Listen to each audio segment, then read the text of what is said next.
A paz do Senhor, igreja. Como estou feliz mais uma vez reunidos aqui, pela primeira vez, sendo convidado pelo irmão, maravilhoso irmão Pastor Mateus, para pregar o Evangelho de Cristo. Não vim aqui pregar a palavra da minha boca, mas orando sempre e para que o Espírito Santo coloque a palavra dele na minha boca. E creio que o Senhor o fará, porque ele ouviu minhas orações. Amém? Vamos abrir nossas Bíblias em nome de Jesus, no livro de Mateus, capítulo 14. Deus seja louvado. Amém. Todos acharam? Mateus capítulo 14, do versículo 13 ao 33, por gentileza. Do 13 ao 33. Amém? Aleluia. Amém. Glória a Deus, Jesus. Tem dois títulos aqui. O primeiro é a primeira multiplicação. Amém.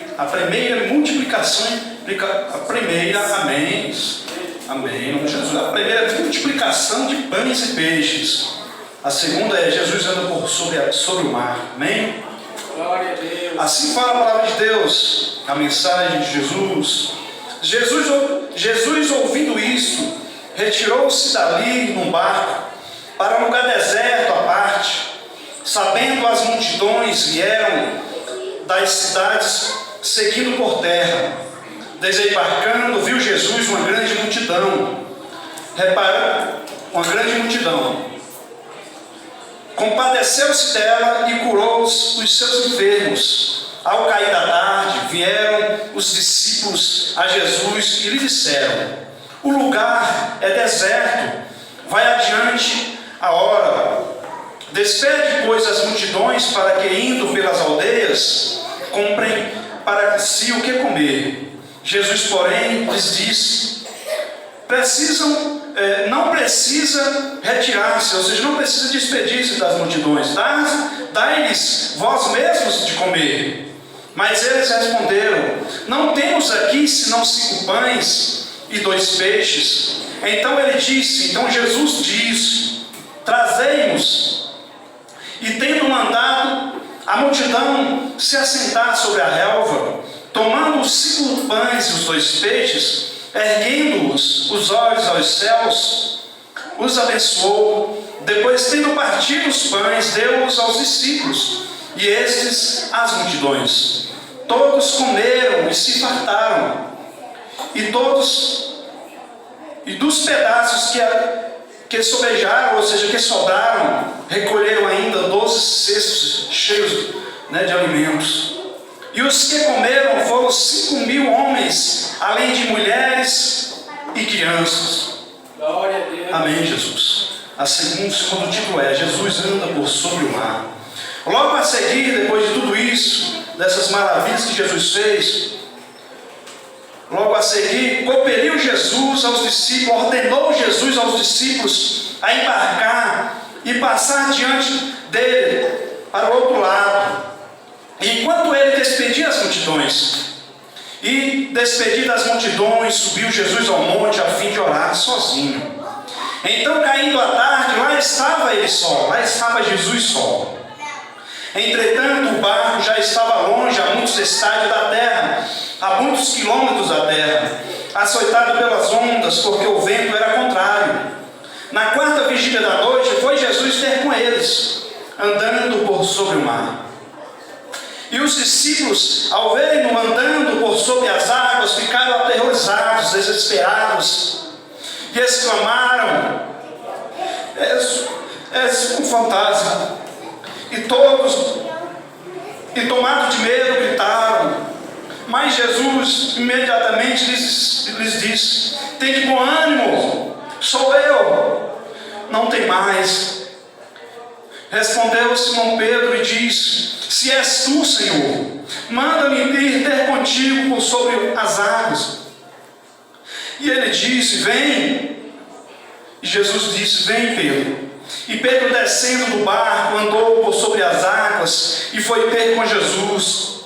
Reparando, porém, Pedro, na força do vento, teve medo e, começando a submergir, a afundar nas águas, gritou, orou rapidamente: salva-me, Senhor. E prontamente Jesus, com a sua misericórdia e o amor que tem por nós, estendendo a mão, tomou-lhe e disse: homem de pequena fé, por que duvidaste? Subindo ambos para o barco, cessou o vento, e os que estavam no barco o adoraram, dizendo: verdadeiramente és filho de Deus. Amém? Amém. A mensagem de Jesus, a palavra de Deus é vida, né? É pão, é água que mata a sede. E eu me arrepiei, deu vontade de chorar, porque não é de mim. Eu não vim pregar a minha mensagem, mas a mensagem do Senhor. E essa mensagem, ela tocou meu coração. Eu pensei tantas vezes, vou levar aquela mensagem, aquela outra, mas não adiantou. E aqui, antes de tudo isso, né, Jesus e os seus discípulos estavam em um lugar e vieram os discípulos avisar Jesus que João Batista, né, tinha sido degolado, né, tinham matado João Batista, cortado o seu pescoço. E Jesus, entristecido, ouvindo, né, estas palavras, retirou-se dali no barco para um lugar deserto, à parte. Sabendo as multidões, de alguma forma as multidões souberam, né, que ele ia para aquele lugar, e vieram das cidades seguindo por terra. Eu imagino Jesus no barquinho, andando, tentando ficar num lugarzinho particular, com os seus discípulos, e as multidões vendo e andando pela beira do mar, seguindo Jesus, com sede da palavra, como ovelhas espessas, né, procurando um bom pastor, um pastor para que pegue o evangelho para eles. Desembarcando, viu Jesus uma grande multidão, compadeceu-se dela e curou os seus enfermos. Então eu fico imaginando aqui, né, como eu já falei, Jesus, é claro que ele já sabia, né, que João Batista teria sido morto. É claro, sim, tenho certeza absoluta.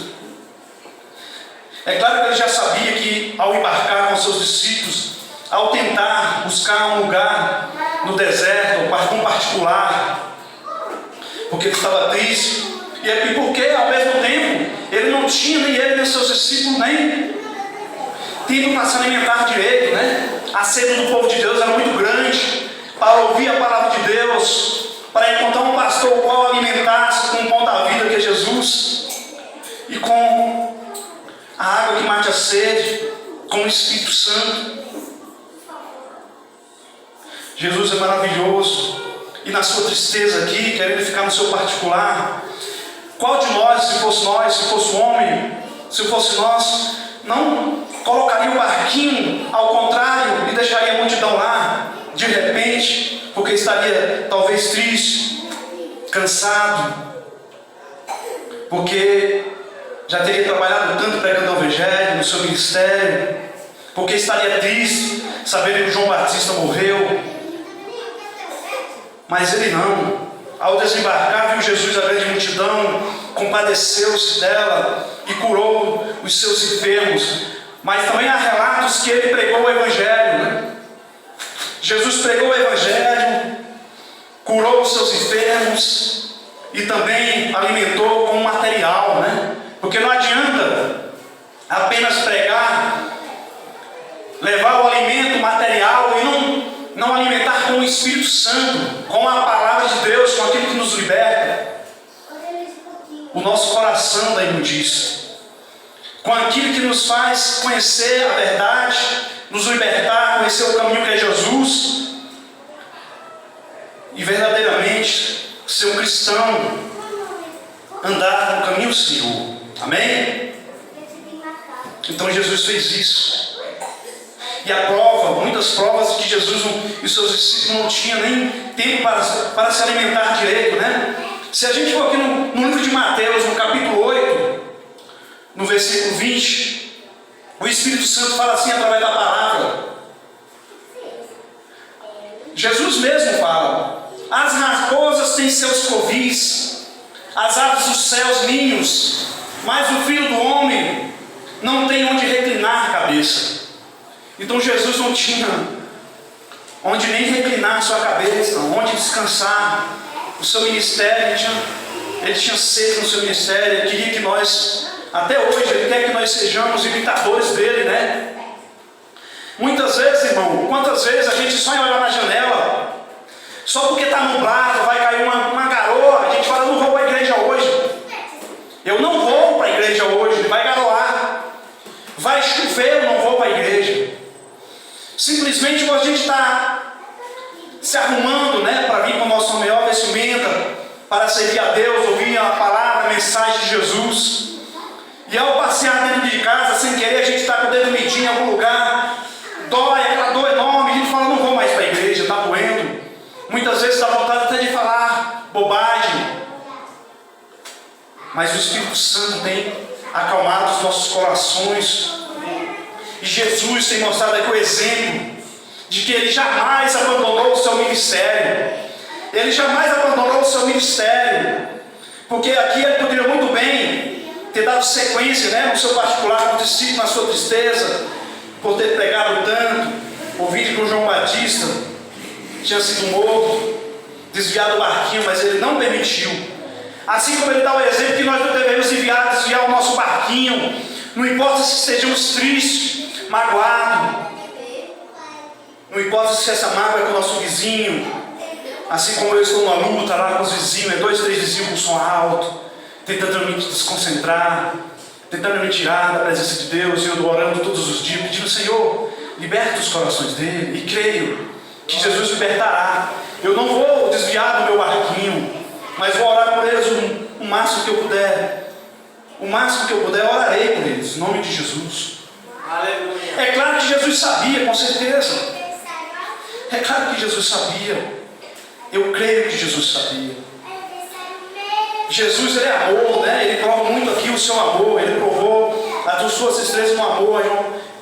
Quando ele sentiu sua tristeza por João Batista, ele provou seu amor. Quando desceu do seu barco e viu aquela multidão que o seguia, faminta, de fome da palavra, de fome de alimento, de fome para ser curada, né?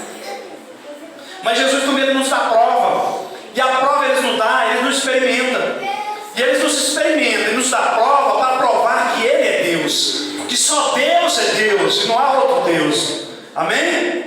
Glória a Deus. E aqui no capítulo 15, ao cair da tarde, vieram os discípulos de Jesus. Eles disseram, o lugar é deserto. E vai adiante a hora, né? Vai chegando a tarde, vai escurecendo. Despede, pois, as multidões, para que, indo pelas aldeias, comprem para si o que comer. Aí aqui a gente vai começar a ver as provações que Jesus nos prova.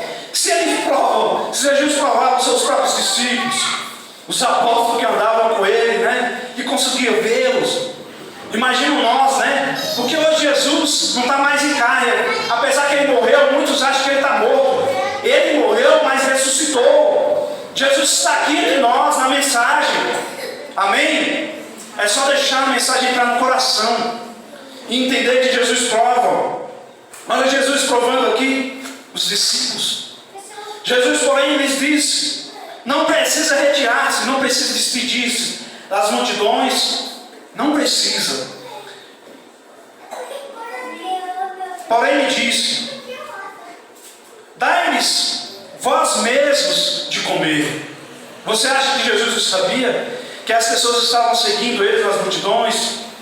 Aquelas multidões o seguindo das cidades. Ele não sabia que João Batista tinha morrido, tinha sido degolado por amor a Cristo, a Jesus. Você acha que Jesus não sabia que era uma provação?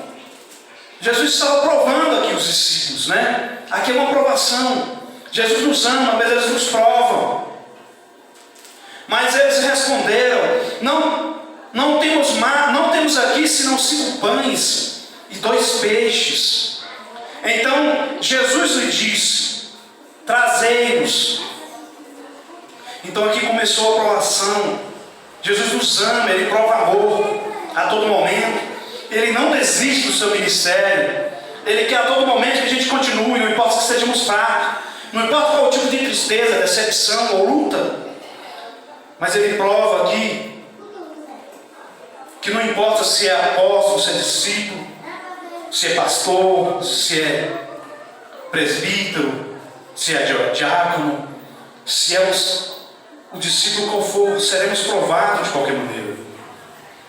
E tendo mandado a multidão se assentasse sobre a relva, tomando os 5 pães e os 2 peixes, e erguendo-os os olhos aos céus, o abençoou.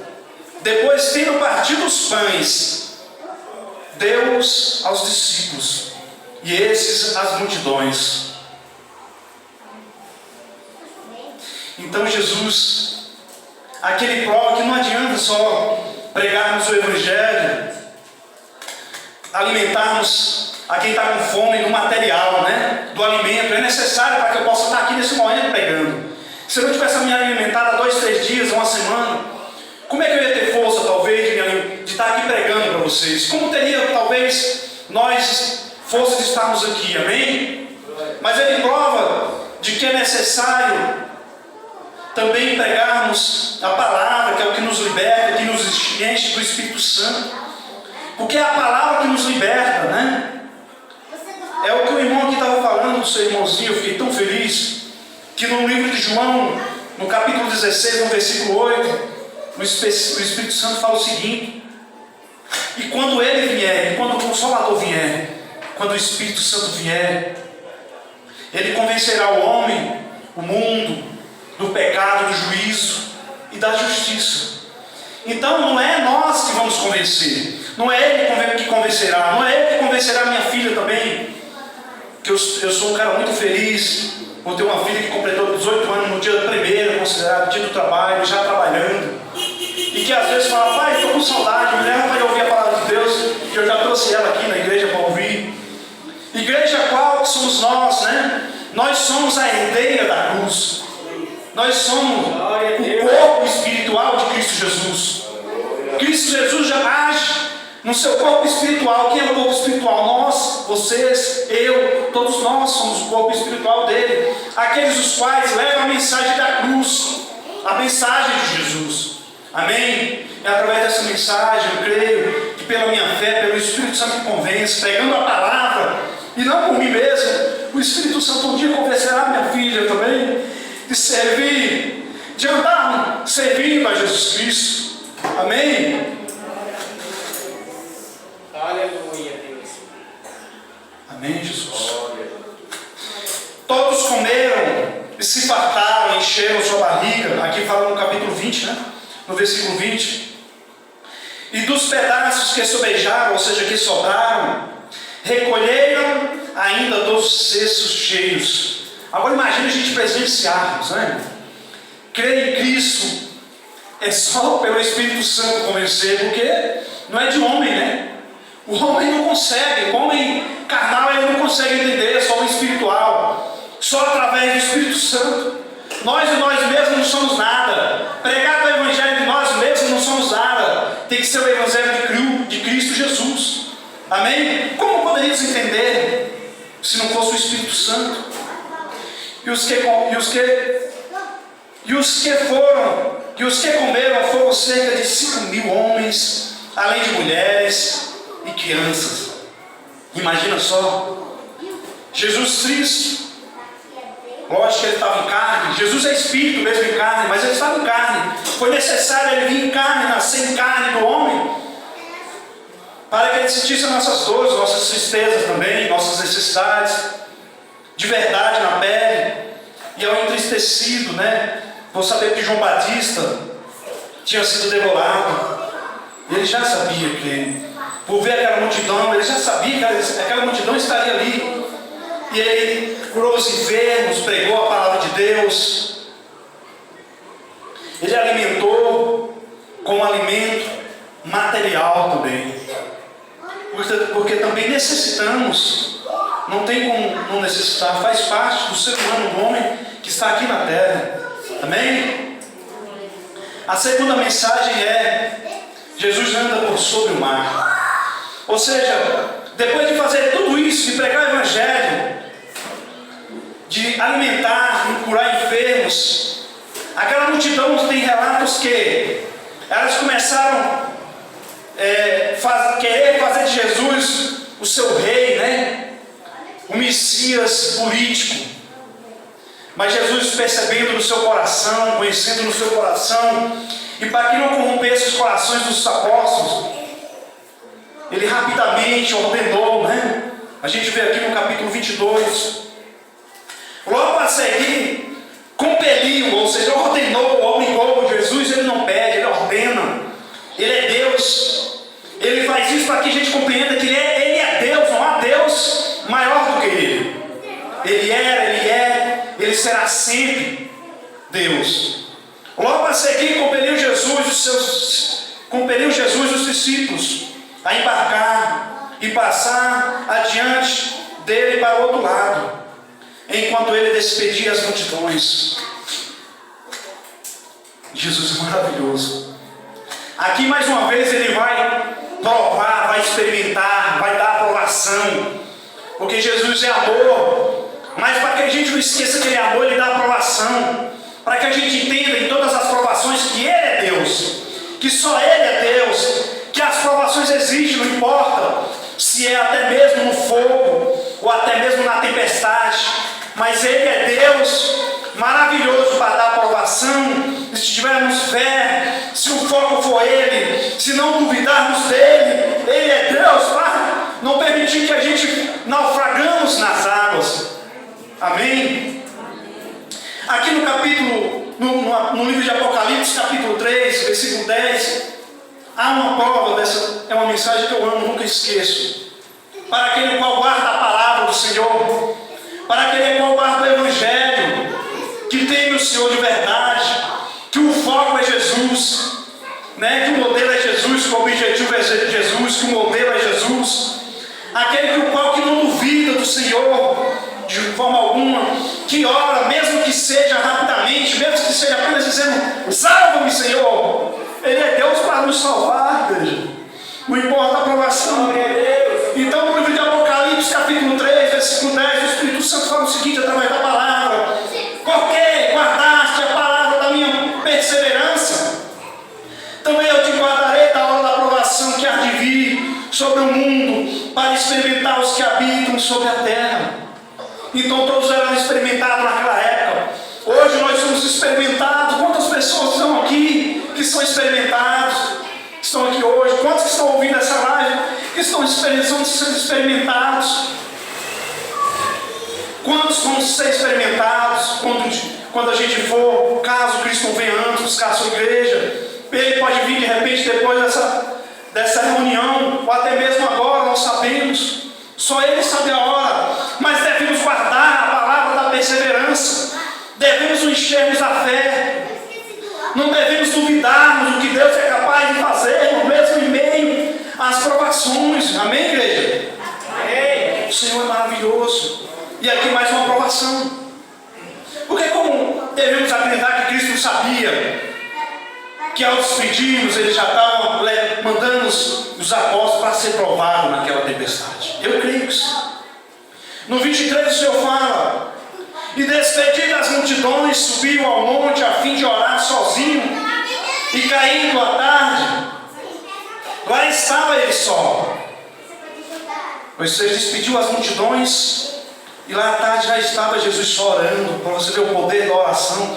Se o próprio Jesus orava, imagina nós, sendo imitadores. O irmão aqui, antes de eu pregar a palavra, antes de eu orar, ele fala, antes de eu pregar a palavra de Cristo, não minha, o pastor Mateus já falou, né?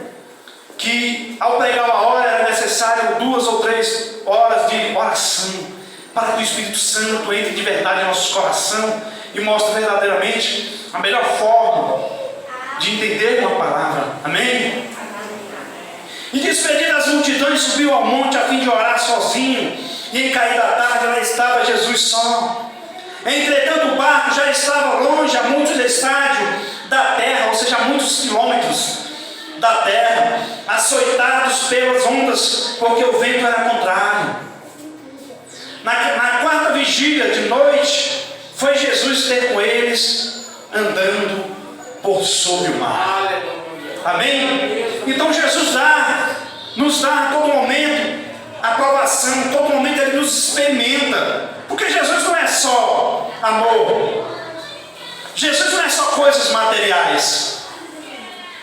Provar que o Senhor os ama não é ficarmos rolando no chão, sujando a nossa roupa, né? Cuspindo nas pessoas, gritar de uma forma que a gente perceba que não é espiritual. Pegar um balde d'água, jogar nas pessoas num dia frio como hoje, isso não é espiritualidade.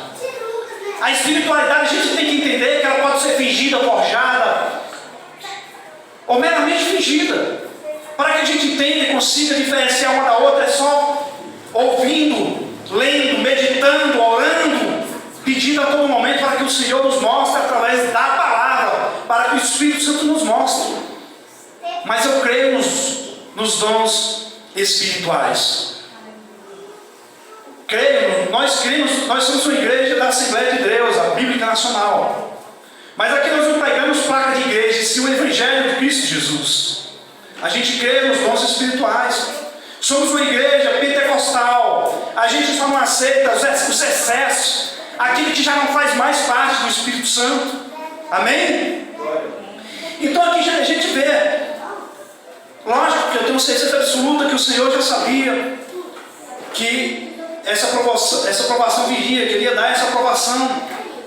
Que amor é isso. Não é só dar tudo na mão. É dar aprovação para que sejamos merecedores, através da nossa fé, crendo, não duvidando. Amém? Então Jesus estava orando. Aqui no 23 fala: e despedido das multidões, subiu ao monte a fim de orar sozinho. Em cair a tarde, lá estava ele só. Lá estava a tarde, lá estava ele só. E por que ele não foi à tarde? Por que no 25 ele fala, o Espírito Santo fala através da palavra: na quarta vigília da noite, foi Jesus ter com eles andando por sobre o mar. Agora imagine, eu creio que Jesus orou até essa hora. Creio. Jesus é amor, Ele quer que sejamos imitadores dele. O irmão falou, eu lembrei na hora. Pregar a palavra 1 hora, 45 minutos, mas é necessário 2, 3 horas de oração. Para que a gente possa, o Espírito Santo possa entrar e poder fazer com que a gente possa entender a palavra. E aqui eu fico analisando, se Jesus estava orando à tarde, já chegada a tarde ele estava orando, e na quarta vigília da noite, foi ele ter com eles andando por sobre as águas. Jesus estava orando até aquela hora. E outra coisa, na quarta vigília da noite, foi Jesus ter com eles andando por sobre as águas do mar. E os judeus naquela época, eles pegaram, por que quarta vigília da noite? Porque os judeus colocavam as vigílias da noite em 4 vigílias. Das 6 da tarde às 9 da noite a primeira vigília, das 9 da noite à meia-noite a segunda vigília, da meia-noite às 3 da manhã a terceira vigília, e das 3 da manhã às 6 da manhã a quarta vigília. E segundo muitos especialistas falam, a terceira vigília, que é das 3 da manhã às 6 da manhã, entre as 3 e as 6 da manhã, há um momento aí que é a hora mais escura da noite, a hora mais escura da madrugada. E por que Jesus não foi na hora que ele estava orando, sabendo, ele sabia em oração que os apóstolos estavam sendo testados, que eles iam para ser provados? Por que ele não foi antes? À tarde, tudo tem um propósito, não é por acaso. Por que ele deixou para ir na quarta vigília, na hora que provavelmente seria a hora mais escura, que além de ser testado, mais uma provação que ainda tinha a escuridão?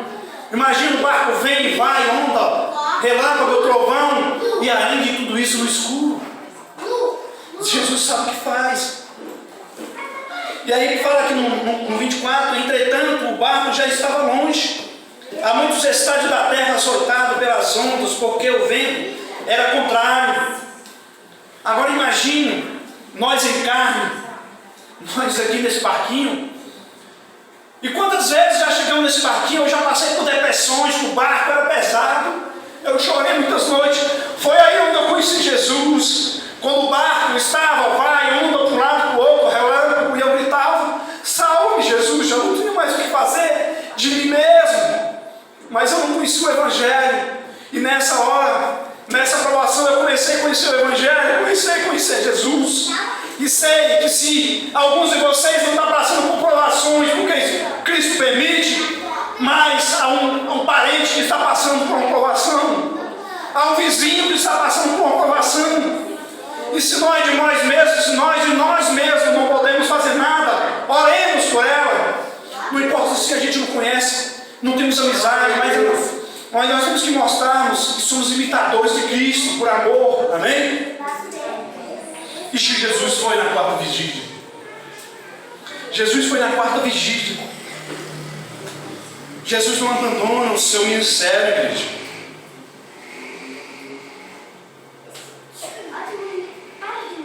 Porque aqui no livro de Mateus, no capítulo 10, no versículo 30, eu não podia deixar de falar essa mensagem. Não devemos duvidar, né? Orar, ter fé. Não devemos duvidar do Senhor. Por que duvidar? E por que eu creio que Jesus já sabia? E sim, Jesus já sabia, Ele sabe de tudo. É o que fala aqui, ó, no livro de Mateus, capítulo 10, no versículo 30. E quanto a vós outros, até os cabelos, todos da cabeça estão contados. Ou seja, algum de vocês, eu não sei quantos cabelos tem na minha cabeça. Algum de vocês sabe quantos cabelos? Não sabemos. O Senhor é infinito, até na palavra. Ele não permitiu que soubéssemos de tudo, porque Deus é maravilhoso. Ele sabe do nosso amor, mas Ele sabe também o tamanho da nossa ignorância. Do quanto somos capazes de nos corrompermos. Então, se Ele é capaz de saber de quantos cabelos tem em nossa cabeça, Ele sabia sim que os discípulos iam ser provados. Ele sabe sim todas as vezes que nós estamos sendo provados. Amém? Amém. Jesus sabe. Aqui no 26 ele fala: e os discípulos ao verem no Jesus andando sobre as águas, ficaram aterrados, apavorados, com medo, exclamaram: é um fantasma. E tomados de medo gritaram: é um fantasma.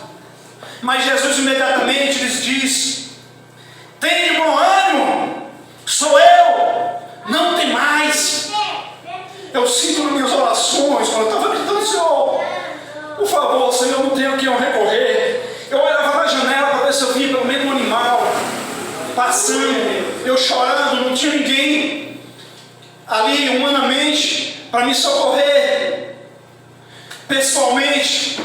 E eu olhava na janela, assim, eu angustiado, chorando, conhecendo a palavra de Deus pela TV. E Deus mandou um homem chamado Antônio Porfírio.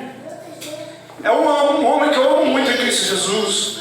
Toda vez que eu prego a palavra, eu sei que Cristo Jesus mandou ele como homem para levar a mensagem. É o Espírito Santo.